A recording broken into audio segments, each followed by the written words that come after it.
How will this help or hurt Trump?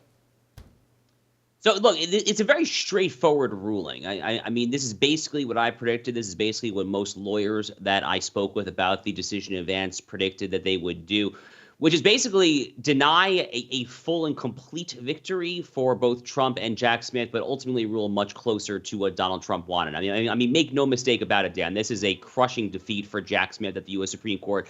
It's really the second straight day that Jack Smith has had a crushing defeat when you consider the Fisher case on Friday. Right, 15-12, right on Friday. Yep. Exactly. I mean, and two of the four charges in Jack Smith's indictment, by the way, against Donald Trump pertain to that 15-12 subsection. So Jack Smith is really hurting right now.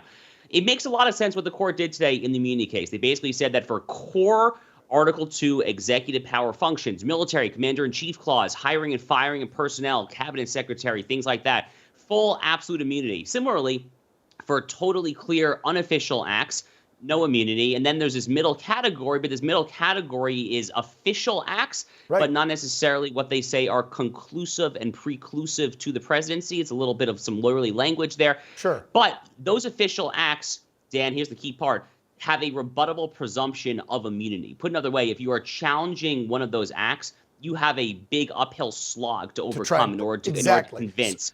So you're an attorney. I got to put it in lay's terms for regular folks like me who didn't study law. So if you're the sitting commander-in-chief and you're receiving information from people that you believed an election was faulty, there was rigging, there was machines that messed up, there was illegal votes turned in, there was dead people voting, people from states that didn't live there or used to live there, whatever, and then you have a rally and you're telling people we need to look into this and you're still the president, to me that's an official act.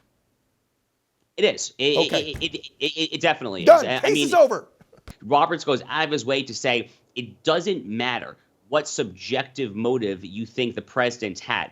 If the act is official, if he is involved in enforcing election law, then he has this very strong rebuttable presumption of immunity. There you go. It's over. Bye, Jackass Smith. Your case is kaput.